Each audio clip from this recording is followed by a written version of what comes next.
Hey everybody, this is Darksied Elite here, and I've been very, very busy this week. This is 2 days of my vacation, and I hope you guys had a great Halloween. I pretty much just caught up on a few things that I've been hearing about, playing some games, watching some anime, um, just doing the things that I can't really get to, but the rest of this but next week it's going to be me doing a few more hours and another couple of days off. So I'll hopefully be able to get Hawk. I might not get Hawk today because he's gonna be really tired and have to do his day job. So it's gonna be just me today. All right. So there's a lot going on that I've heard. Actually, a few things that I want to talk about. One, there's a possibility that they want to do the Ryan Reynolds Hal Jordan for Zack Snyder's Justice League. I'll talk a little bit about that. And Also, what the heck is going on with the New Gods? What do I think is going to be happening, and what I think is the big massive shift? Um, Three, talking about the Ray Fisher situation. What do I think about it? And there's some more hubbub about it and what the ramifications is going to be. And four, um, a little bit more about the Batman and also what's going on with the whole Batman situation. And what do I think about it? I know I'm probably beating a drum about it, but it's really, really important because there are talks that Joe Manganiello, who played Slade Wilson, has suited up, got himself in better shape, got the mohawk back, got his military style haircut back, dyed his hair, and he looks like he's gonna be. They're gonna do a lot more of the reshoots, so they're adding him in a little bit more. We're also hearing that Jared Leto's gonna come back as Joker, which is making myself and Hawk feel a little. But we have to see how Zack Snyder does it. He might retool him a little bit and get him closer to what happened. Oh, and also about the David Ayer situation and what he said on Twitter. Now, just to let you guys know and give you guys a lot of backstory about myself, I am not on Twitter. There's a lot of personal things I don't like about the whole company of Twitter, and what they do in what they do as a business model. It's just my personal belief in what they do, and I think that they're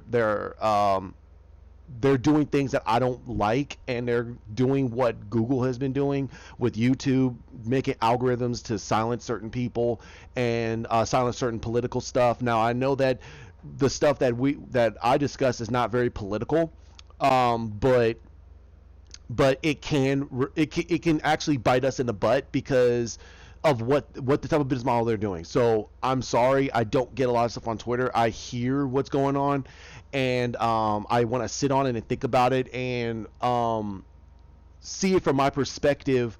What's the possibility of what they're doing? So just to give you guys, let's get into that one right now about what David Ayer said. Now he stated, now this was said on Film Gob, and Film Gob did probably a video on it. I didn't watch it because, again, I've been so busy and I wanted to basically deflate away from my work for the past couple of days, and I haven't caught up on any videos, but I've been seeing on my Facebook, which was on Twitter, and also I am not on Facebook very much. It's just to communicate with a couple of friends. So that's why I don't give out my Facebook nor I give out my Twitter, because in all retrospect, I don't like their business models and what they've been doing. So I'm sorry. But you guys can definitely just leave messages down below and I will get those. I check them as much as I possibly can.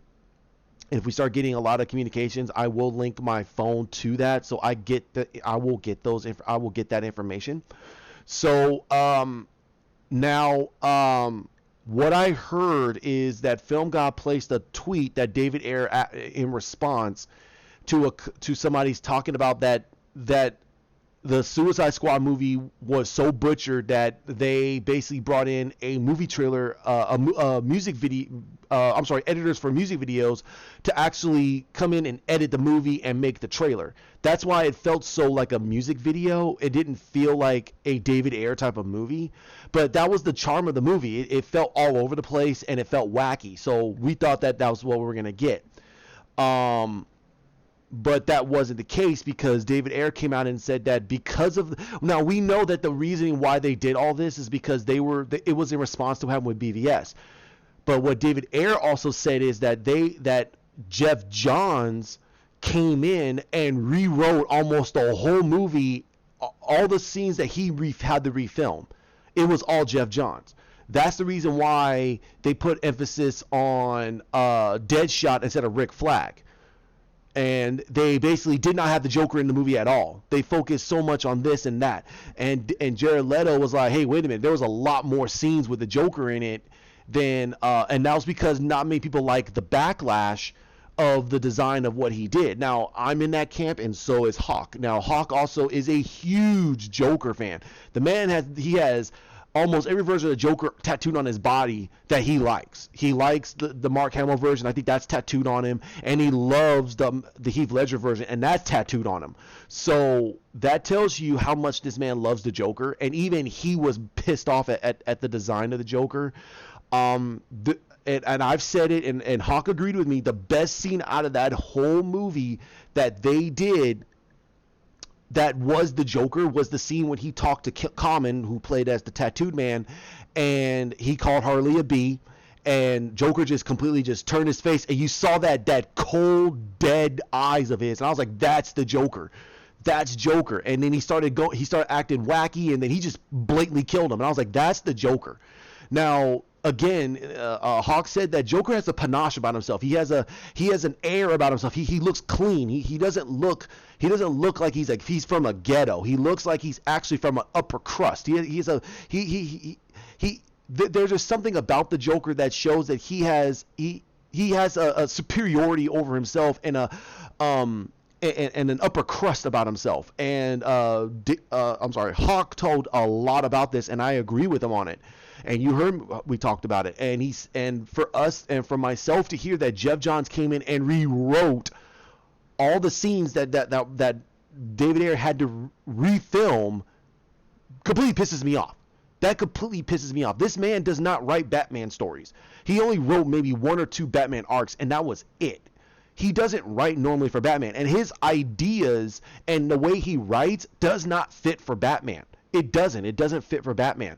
He wrote for The Flash for close to 10 years. He wrote for Flash for a very long time. He wrote for the Green Lantern for about 10 years, and it culminated to a huge storyline. Now, those were his niche. There's something about those two characters that resonate with Jeff Johns. But Batman does not resonate with Jeff Johns. Jeff Johns cannot write for Batman, in my honest opinion. That's my personal honest opinion. The man cannot write for Batman. He makes Batman feel like an idiot.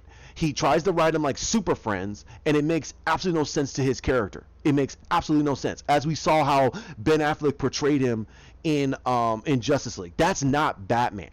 That is not Batman. And Jeff Johns does not understand Batman. Like, he truly doesn't understand Superman. He doesn't understand Superman. Okay? There is a niche, and there is an deep understanding of Superman. He believes Superman is this blue Boy Scout that is always he's a happy-go-lucky person because he embraces his power. No, there's a deep root to his character. He is an orphan. He is the last of his people, and the only person that actually has any resonance to his people, there's only a few people. There's Kara, there is Zod, and there is Fiora, and there's all of Zod's people. They're the only ones that have any resemblance to what is Krypton, and also what his father told him. Now, there is more deep root stuff that maybe Jarrell doesn't know. We don't know, because no one has really delved into some stuff about Zod, and I really would like somebody to really delve into Zod. He will do evil acts, and he will do what is necessary to put his people ahead of anybody else, because he's an elitist. He's an elitist. As simple as that. He's an imperial elitist, and it's one of the main charms of Zod, because you can understand that. You can understand that he wants his people to be ahead of anybody, because that's what the Kryptonians were. They were the elitist. They were the elite scientists and warriors of that galaxy. They were the best of the best of the best, and they were the smartest. They had the best technology and everything else.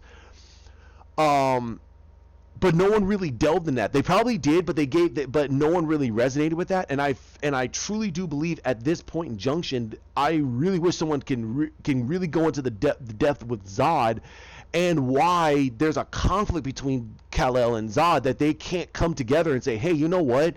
You can rebuild Krypton, but build it someplace else. Let Earth stay where it is. But there's a reason. There is, the best way to explain it is, why does Zod want Earth so bad? And he never and there's an explanation that he wants all that power. He has godlike powers. Why not? But why? You know, there's no that's a surface level. Why is the deep root? Why doesn't his people say, dude, why don't we just build Krypton someplace else? Why can't we just build it someplace else? Take whatever Kal-El can give us, and we leave. We just leave him alone. Leave Earth. But I want them to build the reasoning of why he wants Earth so bad. Why is he going to war with Kal-El so much just for a blue ball? Is it because he wants the power, or is it just because he just wants to take away from Kal-El what he feels that Kal-El took away from him? There's a lot of things that we can resonate with Zod. Zod is not.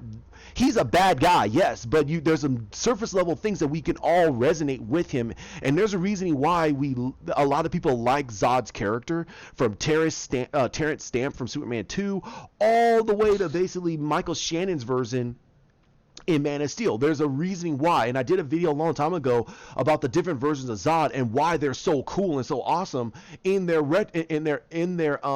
respected universes, in all honesty. So but for the Joker, there's something about that. Now again, you know, if you look at Heath Ledger's version, he looked grungy. His hair was scraggly. He had a hunch over himself, but he looked clean. He dressed nice. He dressed like he's upper crust. Like he has money, even though he's broke. That's the thing about the Joker. It throws you off about this guy. That's why they were so nervous about him, because they were like, dude, this guy looks like he comes straight off the street, but he dresses like he has millions and millions of dollars, and it really throws you off about his character. It's just really, really cool how they did him. But from what Jared Leto did, the way they designed him, it was like he was straight ghetto. Like he wore leather. That's not Joker. Joker ever wears leather. He never wears leather. He doesn't have his chest out like that. He doesn't walk around with his chest out like he's the big man. No, he wants everyone to be in a false sense of security around him. So he basically, when he goes nuts, when he goes off, they're going, oh my! It's a complete shock. The way he dressed throws people off, but it doesn't throw off Batman. So for them to have him with his shirt off and it shows all of his tattoos, it just makes it seem like he just came from prison. Like he has a prison mentality, and that's my personal opinion about it. And I didn't like it. I didn't like it at all. It threw me off about him, and I couldn't. And I was trying to enjoy the character, but I couldn't get past. I could not truly get past all of that, and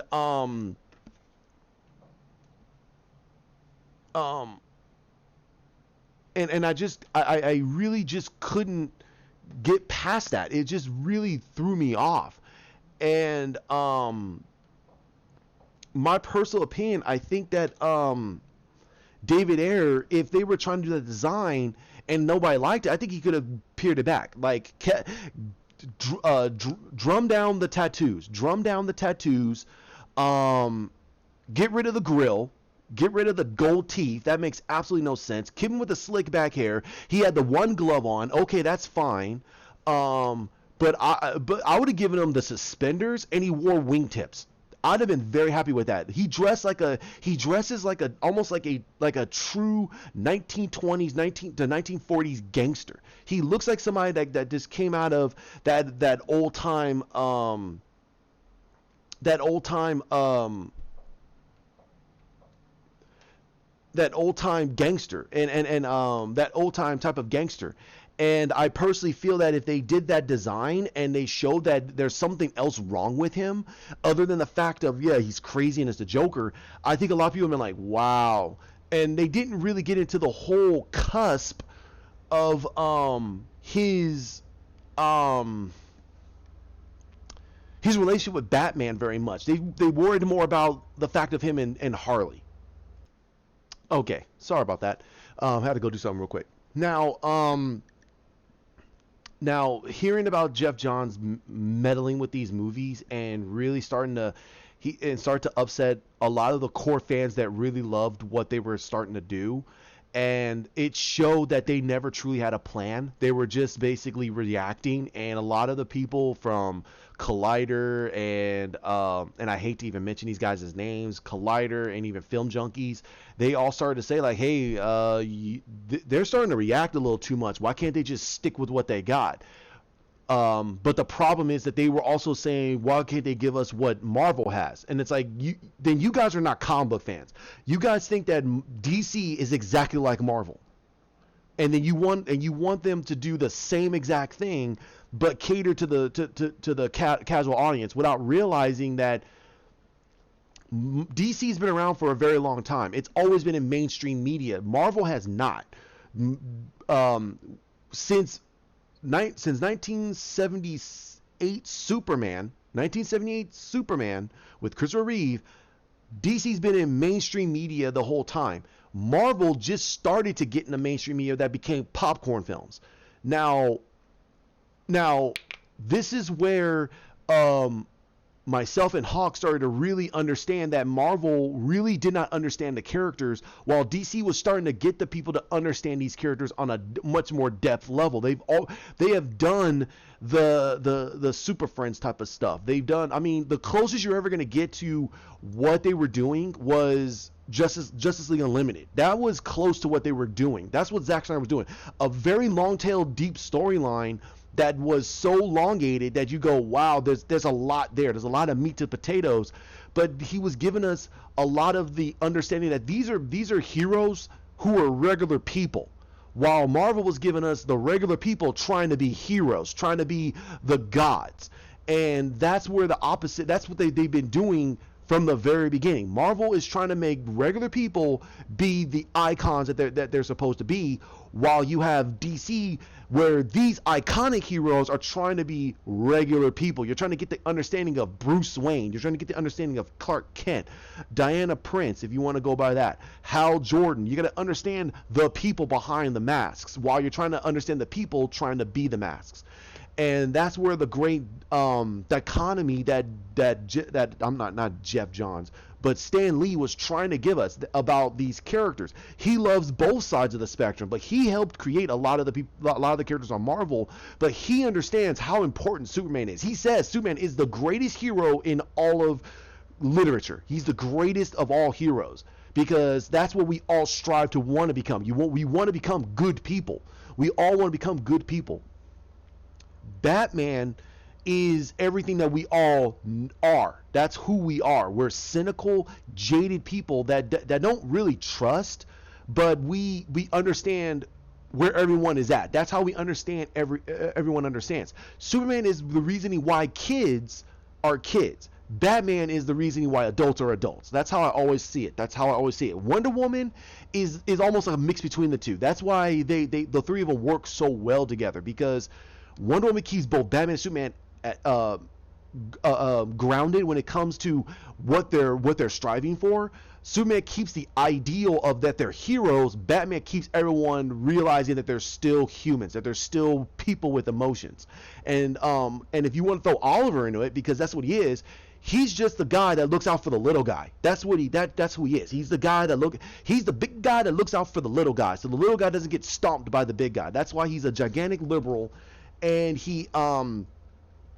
and even though he's a corporate man, he understands business. But he also hates the fact that big businesses stomp on little people. But he understands a lot more than, and there's a lot of depth to Oliver Queen that we don't know. There's a lot. There's a reasoning why he's a discount version of Tony Stark. He lost his company more times than Tony Stark ever has, but he also rebuilt his company from the ground floor back up, because he's actually extremely smart and he understands how to use weapons and technology, and also because he did a lot of smuggling when he was with the Russian Bratva, he actually understands import and exports. So that's what made him a very powerful person in Star City.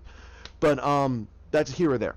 Now, let's also talk about the Ray Fisher situation. And again, this can be relatively short, so I really don't want to go into a massive tirade. But the Ray Fisher situation, um, I honestly hope that doesn't bite him in the butt. I hope it doesn't really bite him in the butt. But he also needs to realize that, and again, I'm not the fly in the room. This is just my personal opinion because there's a lot of double talk about what's going on. Like he made let's look it up real quick. I'm gonna look it up because he made a talk. He made an interview.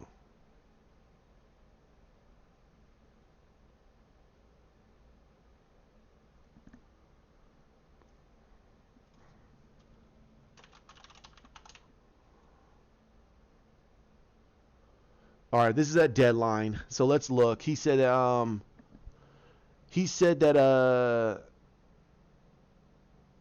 he's saying Justice League investigation. Now this is from Deadline. He said that he claims that race influenced the Warner Brothers reshoots. I wouldn't do that. I really wouldn't do that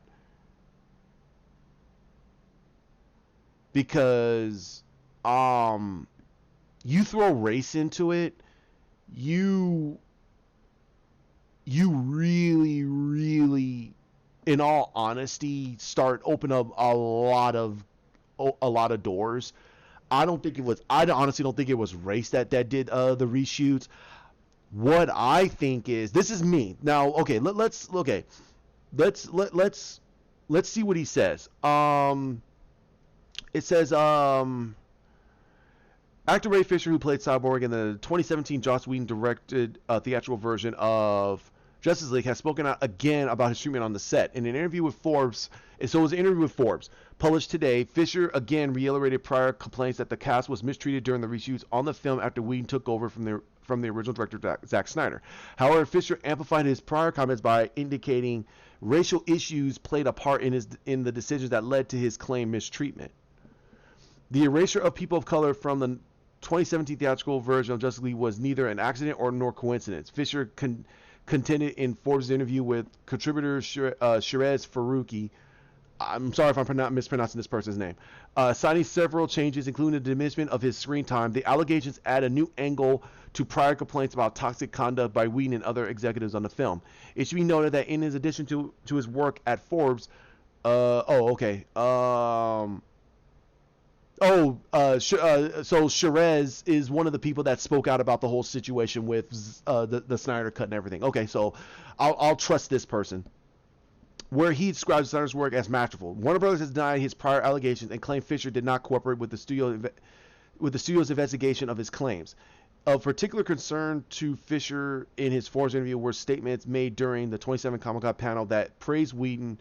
Fisher later retracted his public comments. For one thing, the cast and crew were told that Zack had handpicked Joss to finish the film for him. I didn't find out until after reshoots that was a complete lie, Fisher told Forbes. I heard whispers and rumblings of things being off behind the scenes, but nothing concrete until much later.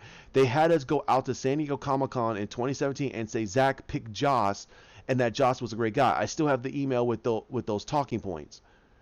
Okay, he also says prior to Justice League reshoot process, blatantly racist conversations were had and entertained on multiple occasions by former and current top-level executives at Warner Brothers Pictures. Decision makers that participated in those racist conversations were Jeff Johns, John Burke, and current Warner Bros. Pictures Group chairman Toby Emmerich. Okay, now that makes, to me, that actually puts a lot off of Walter Hamada. Now, he tried to say that Walter Hamada knew and did nothing about it. Well, myself and Hawk said, don't throw Walter Hamada in the middle of this because he just got there, and he is not going to start rattling cages for one actor and get everything completely destroyed because Toby Emmerich was still in charge. He was one of the he was a chairman on Warner Brothers. They're in the middle of a gigantic shakeup. You're gonna basically have a new guy who came from their subsidiary company, which was New Line, and completely started saying, "Oh well, no, there is no way." what in my personal opinion, Fisher should have went to Walter Hamada and partnered with him. He should have partnered with him and said, "Hey, there's a lot of problems I had on this set, and um, and worked with him and tried to." And so when this art coming out, he knows he has Walter Hamada on it, with him. He knows he has Walter Hamada because he and Walter Hamada worked together. He didn't do it. That's a problem. If he had a problem with what Jeff Johns was doing and heard Walter Hamada was coming in, he should have went straight to Walter Hamada and partnered up with him. That's my thing. And if anybody wants to give this to Ray Fisher, I would say that to his face. I say, hey man, you should have just went to Walter Hamada and worked with him. And understand that this is a new guy. He's not going to start rattling cages and start making these complaints. Do you realize that he was hired by the CEOs who are Toby Emmerich's bosses to put this guy in charge to see if he can try to make something go. He's not going to start rattling cages. He's fresh. He's new into this whole situation, and you want him to completely put his whole career up on that? It doesn't work that way. It doesn't. You should have partnered with him and had him on with you. So if you decided that, hey, you're gonna push forward with this, Walter Hamada is not gonna back off. You'd be like, yep, I'm with him on this. I will help you. But the first thing these guys said is, first thing that was coming out is that he also said that he went to Walter Hamada and Walter Hamada pretty much did not want to do anything about it. So he's complicit. And he should have came out and my personal opinion came out and said, no, I don't blame Walter Hamada. Walter Hamada is a new guy. He's a really great guy. He's going to try to help us on this. I'm not putting him in the middle of this. I want the other people before him put up on this. That would silence all of this. And I don't hear that. I don't see that. And I don't see that in this situation. That he should iterate that. I don't have no problems with Walter Hamada. He's doing a great job right now. And he's one of the guys that actually is going for the Snyder Cut. So I'm not going to put him in the middle of this. But for him to say John Berg, Jeff Johns, and Toby Emmerich in the middle of this, and they're talking about this, that's bad. That's real bad. Now, again, this is big news. I might cut one of the topics out because I don't want this to be too long. But this is going to be the Snyder Cut, in all honesty, this whole situation, and now I'm hearing that now there's a big thing about that Joss Whedon is saying that nope, nothing like that ever happened on the set. In my personal opinion, if he's lying just to try to save his butt and nothing like that ever happened, it did happen, his career is screwed.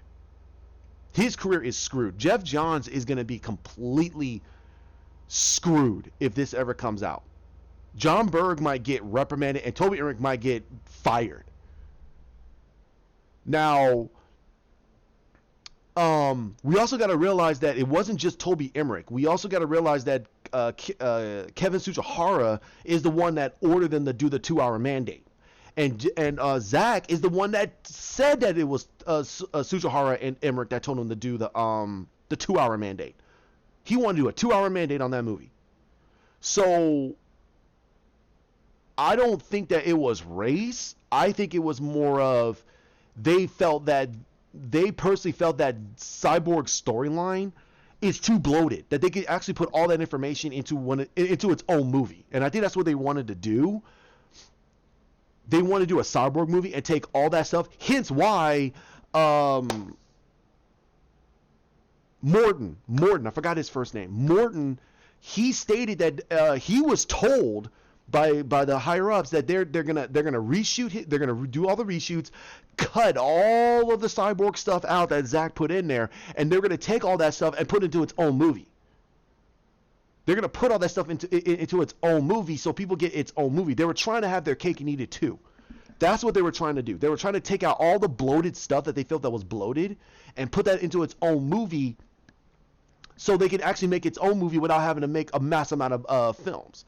Or make a massive film out of it. They can actually take all those edits and put it into its own movie, which would have made a very disjointing movie. So So that's what we heard. I forgot his name. Let me get his name.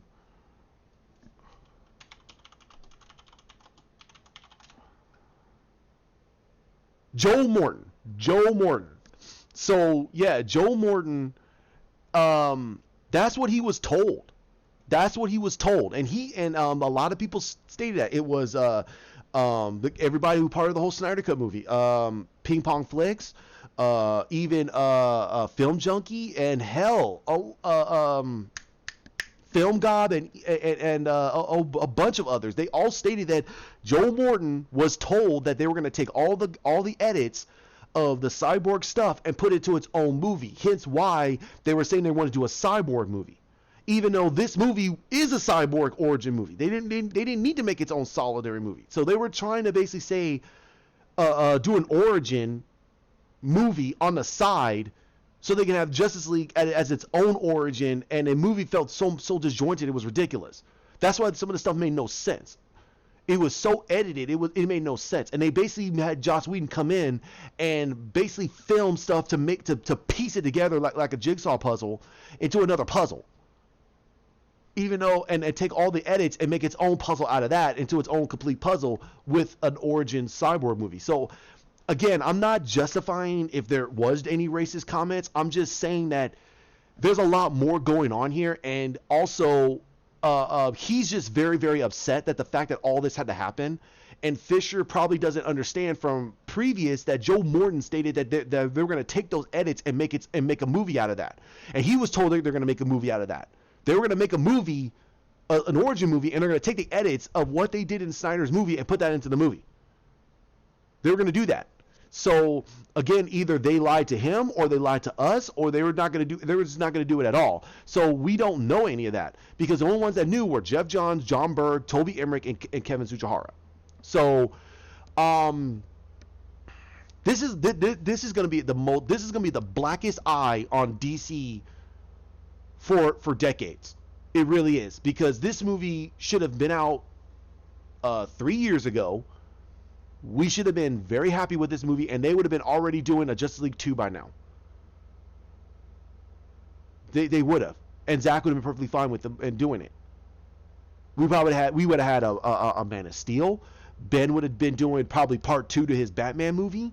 There would have been a lot of stuff going on, but now we have to wait another year and a half for all these other movies, all because of the sniffle virus, when they could have been already doing other movies and bringing them out in droves. So now he's also saying that I realized that the notes I ended up getting from John's during research were just a coded version of racist things he was saying behind closed doors with other execs, Fisher said. That's opinionated. And he's got to be careful. He's got to be careful with that. Because again, without concrete proof, and Jeff Johns can sue him till he could sue him out of freaking Hollywood. And I hate to say that, because Jeff Johns is, and again, he's a pretty famed writer, and his name is getting put so much into the mud right now. So it's a very bad thing for him to start talking like this. He should kind of rear it back a little bit. But again, because people feel like they want this all out there, what you're gonna do is you're gonna open yourself up to litigations. And if there's no viable proof of this, Jeff Johns can sue him blind. And I'm just saying this being perfectly honest. Now, we don't know anything about this. We don't know anything about what Jeff Johns was saying. He's talking about it was a coded version of racist things he was saying behind closed doors. Who said so?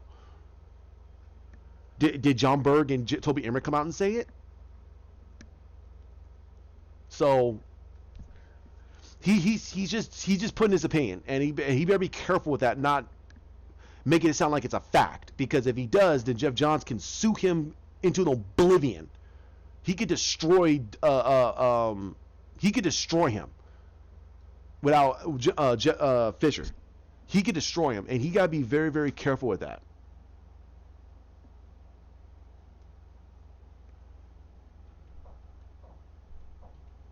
So, um, let me see. A lot of what these guys were doing was an effort to prevent themselves from being fired during AT&T's merger with Time Warner. That's opinionated. That really is. He says, I plan getting much more specific about each of these guys after the investigation is over. This interview is just an abridged version. Yeah, you better keep saying abridged, because again, you better not make it sound like this is what's really going on, because if that's the case and there's no hardcore evidence of it, those three guys will sue the living hell out of Ray Fisher until he's done. He won't be able to go back to freaking Broadway after this, if what he's saying is just an opinionated and there's no viable proof. So he got to be very, very, very, very, very careful. These conversations were reported to me by people in the room, and I wasn't made aware until after I already spoken out about Joss Whedon. None of what I'm sharing in this review is news to Warner Bros. HR, nor it should be news to Warner Media. I reported almost everything back to them in July, including Emmerich's involvement. Okay. The fact that I'm having to advocate myself in this way is equal parts freeing and frustrating. I've always suspected that race was the determining factor for the way that things went down. I don't think so, but it wasn't until this past summer that I was able to prove it. With what evidence? You got hearsay. And again, here's the thing. Again, I am not condoning them talking like that. I'm just saying that you have to be very careful in this very turbulent time when it comes to what people consider as a racial slur. You got to be very, very careful. They could say that, listen, and again, this is how they can. This is legitimately how they can justify it. They can say, listen, we basically looked at the situation, and the whole storyline of Cyborg is not going to resonate with anybody. And also, it was a bloated storyline. It is. It's a bloated storyline that has this black family has nothing to really do with the whole story of what happened to him has no relevance to what's going on with the Justice League. To the whole story of Justice League. His was just an add-on to give us context that because of his father messing around with the Mother Box, basically merging his son with the Mother Box is the reason why Steppenwolf is after him. That's all it was. It was just an add-on storyline. It has nothing to do with the whole story of Justice League. So we took out that black family and took it out. Now someone could say, well, that's kind of racist. Even though it's not a racist statement. It's not a racist statement. They are a black family. How is it a racist statement? This black family storyline has nothing to do, has not very. No, I'm not gonna say nothing. It has very little to do with the whole core of the story of Justice League. What happened to him can be told in its own movie. Like I said, there's a lot of things they can manipulate to say that this is the reason why we said that. But we are not saying that, we're not condoning any racist statements here. So someone can constantly say, man, that's kind of racist. And then they say it, and also it cannot be exactly what was stated. So again, they got to do a very deep investigation and really get down to the core. And also Ray has to understand that he was not in the room. So how in the hell is he going to know exactly what was said? Somebody said, oh yeah, this is what they said, and blah, blah, blah. Okay, that could sound very racist. But it's not racist because what they're saying could actually be constituted to, yeah, we just want to tell the story of these heroes coming together and fighting against the bad guy. So his story can be taken out and it has nothing to do. It won't have his story taken out. Will have little to no relevance to the core of the story. That Steppenwolf's after the Mother Box, and he just wants to basically turn the world into a new apocalypse. So what happened to him? What happened to his dad? What happened to his mom? That has no relevance. We could put that into it. We could put that into its own origin movie, and that's it. And everyone will go, "Oh, okay, that makes sense." So all I'm trying to say is that that's all I'm trying to say. Now, him saying that Jeff Johns made a vile threat to his career during the LA reshoots of Justice League,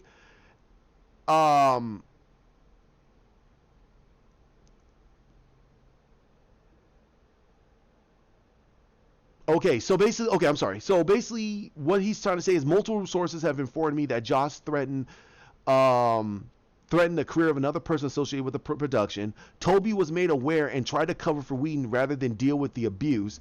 That situation had to be escalated to Tsuchihara to get any results. So again, I don't know, okay, but again, you got Jason Momoa who's standing up for him. Okay, all right. But did Fisher was Fisher and Momoa there when that Joss made that threat to that person, another person? No, because if it was, then holy crap. He says, no, I was there. This is what he said. No, this is all. He says multiple sources have informed me, so that's hearsay. It really is. It's hearsay. And it could be really, really bad, because if Josh said nope, never said that, and another person, and if the other person tells them something that really doesn't sound like a threat, it just sounds like a director trying to get the job done because of how fast they want to get this movie out, then it kind of disassociates the whole situation from what Fisher's trying to say to throw Joss under the bus. Again, I am not, and repeat to you, I am not justifying what Joss Whedon is saying. I'm not justifying Jeff Johns. I'm not justifying Toby Emmerich. I'm not justifying anybody on this. What I'm saying is that you got to look at it from a devil's advocate. You have to. It's the only way for you to get to get the better understanding. And also, you don't jump on the gun and go, yeah, well, you get rid of Joss Whedon. No, that's too emotional, and calm minds think better. So we got to see. He also says that my goal is to have these people not be decision makers for the content that influences our world. Well, here's the thing with Fisher. Why didn't you go to Why didn't you go to Walter Hamada and worked with him? Well, why do you talk to him? Because if he has Walter Hamada behind him, and Walter is actually helping with the investigations, but also Warner Brothers and Warner Media are saying that he's not working with the claims. He denied his Warner Brothers denied his prior allegations, which they're going to do, and claimed Fisher did not cooperate with the studio's investigation of his claims. So if he's not working with Warner Brothers and he wants to do this privately, that means he's not working with Walter Hamada. That is a problem. He needs to work with Walter Hamada and see what's going on here. Also, he needs to work with I forgot the new president. He has to work with her. He has to work with these people because they're new, and if they see all this crap that's going on, they're gonna get rid of it. So this whole situation, and it's detriment. It really is. It's detriment, and also it's gonna cause a lot more problems. It really is. It's gonna cause a lot more problems, and I really I don't know. I'm still upset over this, and that we're hearing two sides of a story. I know that I've said a lot of stuff about Jeff Johns, but that was more of stuff that we know that is what happened. This is just a lot of hearsay. The only thing that he's saying is that Jeff Johns made a vile threat to his career. Now, what did he say? Because we got to know what he said. The only thing that we know that he said that Ray is confirmed is he basically called him up to say that they hired the other kid to do the Doom Patrol as Cyborg. And you're like, what? Why did he call him up and tell him about that? That made absolutely no sense. It's like he rubbed it in his face. To me, that is something that that's weird. To me, that's weird. So I'll keep an eye on this. If I got Hawk, we'll talk about this and get on this. Okay. I'm gonna leave it there. I'll post this up. I think I might have Hawk for this, and we'll do one. I'll leave this one on my page, and we'll do one that we're gonna talk about, and I'll discuss this with him. Hey, thank you guys for hanging with me. We'll also talk about the Batman thing that I want to talk about, and also the whole Green Lantern. That's the big one I want to talk about, the Green Lantern. So thanks for joining me. You guys have a great one. Bye.